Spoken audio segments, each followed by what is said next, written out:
Negative चीज़ है ना बहुत जल्दी वायरल होती है क्योंकि हम वही चीज़ एक्सेप्ट करते हैं जिसकी स्पेस हमारे दिल में होती है। हम उन चीज़ों को ही लेते हैं।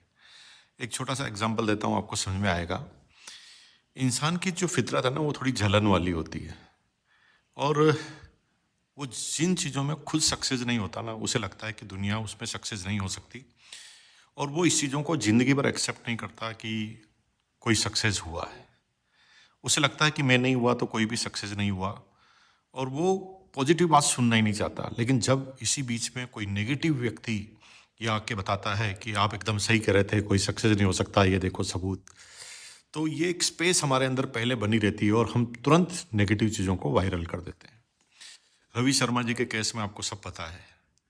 रवि शर्मा जी का जो केस है ना, वो पूरी तरह से ईगो से भरे हुए लोगों के द्वारा अपने अधिकारों का गलत इस्तेमाल करके उन्होंने एक प्रोपेगेंडा फैलाया है।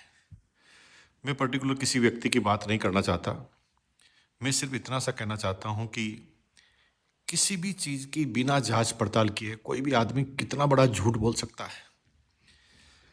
रवि शर्मा जी के वीडियो में बताया गया कि रवि शर्मा जी की इनकम जो है ना वो 100 करोड़ की है, जबकि पूरा वीडियो देखिए ना, सुनिए उस वीडियो को। वीडियो में क्लियर कहा गया कि मेरा टर्नओवर 100 करोड़ का है। 100 करोड़ का है, जबकि मैं आपको थोड़ा बता दूं, 100 करोड़ पीवी का बोला उन्होंने। टर्नओवर जो है ना वो 100 करोड़ से ज़्यादा है। 150 से 200 करोड़ रुपए पर मंथ का उनका टर्नओवर होता है। और रवि शर्मा जी की इनकम जो है वो 40 लाख रुपए पर मंथ है। लेकिन मैं ये सारी बात बता रहा हूँ आपको, मैं तो सारे सबूत के साथ दे सकता हूँ। मुझे सिर्फ एक वादा चाहिए। जो लोग ये बड़ी बड़ी बातें लिखते हैं, क्या वो अपनी ईगो से हटेंगे? अगर मैं सारी चीज़ें उन्हें बता दूं विद सबूत, तो क्या वो पॉजिटिव डालेंगे? क्या वो माफ़ी मांगेंगे? वो कभी नहीं होगा, क्योंकि वो लोग अपना काम करके निकल गए। उनको जो अपनी व्यूअरशिप लेनी थी, टीआरपी लेनी थी, वो लेकर निकल चुके हैं साइड में, और आम आदमी को फंसा दिया है। रवि शर्मा जी के बारे में बोला गया कि उनके पास बहुत बड़े मकान हैं, तो है, मैं सबूत के साथ बात करता हूँ। उनके पास बहुत बड़ा शोरूम है, मैं बात करता हूँ सबूत के साथ।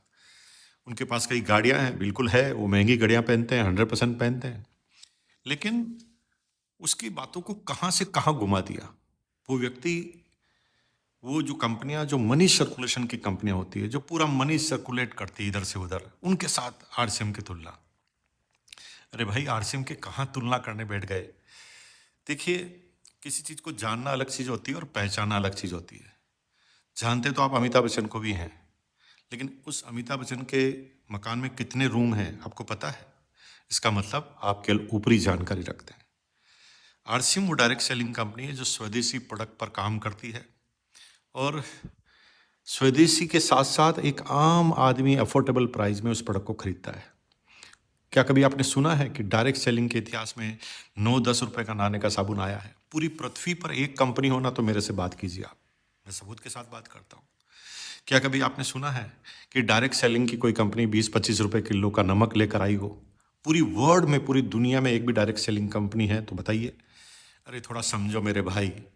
इस 8-10 रुपए के साबुन के बाद, इस 20-25 रुपए किलो के नमक के बाद, इस नमक में से और साबुन में से डायरेक्ट सेलिंग के अंदर पैसा आता है। आप लोग ये प्रोपेगेंडा चलाकर कितने लोगों को अमीर बना देंगे?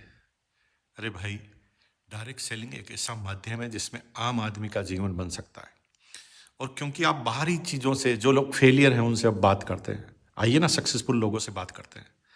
एक व्यक्ति कहता है कितने सक्सेस होते हैं डायरेक्ट सेलिंग में, तो मैं आपको कहता हूँ कितने सक्सेस होते हैं किसी चीज़ में। पत्रकारिता इतने सारे लोग करते हैं, कितने पत्रकार सक्सेस हैं? इतने सारे लोग एग्ज़ाम देते हैं, कितने लोग एग्ज़ाम में टॉप पर आते हैं? इतनी सारी ग्रोसरी शॉप है, क्या सब लोग हिट है? इतने सारे दूसरे मार्केट है, क्या सारे लोग हिट होते हैं? हर चीज़ में एक एवरेज चलता है। उसी तरह डायरेक्ट सेलिंग में भी कई लोग आते हैं, और कई लोग सीरियसली इस काम को करते हैं। जब करियर बना के इस काम को करते हैं तो डायरेक्ट सेलिंग में वो बहुत बड़ा अपना भविष्य बना चुके होते हैं। कभी सुना है कि आप जिस कर्मचारी हैं, जहाँ आप काम करते हैं, आप रिटायर्ड होने के बाद क्या होगा आपका? डायरेक्ट सेलिंग में आप रिटायर्ड नहीं होते, आप जीवन में और कई जगह नहीं हो सकता। क्या आप समझते हैं कि आपसे ज़्यादा दिमाग वाला आदमी हमेशा आपसे ऊपर रहेगा आपकी जॉब में।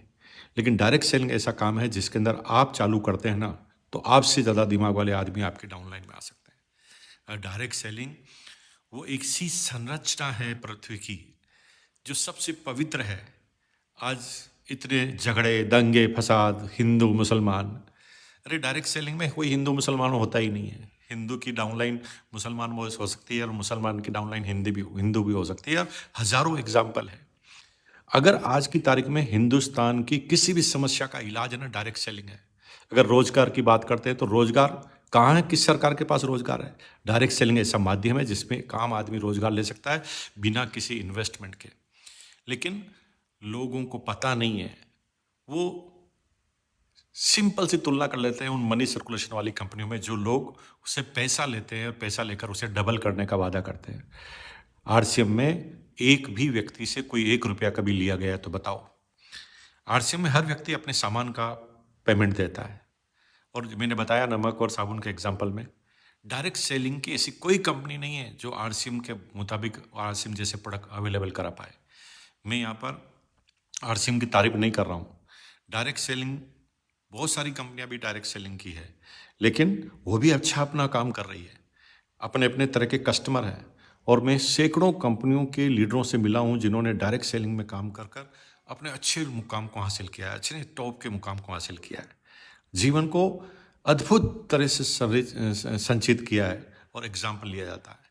तो भाइयों, मुझे पता है कि न तो आप माफ़ी मांगने वाले हैं, नहीं आप कोई स्पष्टीकरण देने वाले हैं, नहीं आप ये बताने वाले हैं कि हमने जो बोला है गलत है, क्योंकि आपको इसका पैसा नहीं मिलता। आप वही काम करेंगे जिसका पैसा आपको मिलता है। अरे भाई, आज कितने कितने बड़े बड़े अधिकारी हैं, इतने बड़े अधिकारी हैं, जब वो बड़ी पोस्ट पर काम करते हैं, बड़े लेवल पर काम करते हैं, तो उन्हें थोड़ी गलतफहमी हो जाती है कि लोग जो है ना मेरी तारीफ कर रहे हैं, मेरे हाँ में हाँ मिला रहे हैं। ऐसा नहीं होता है।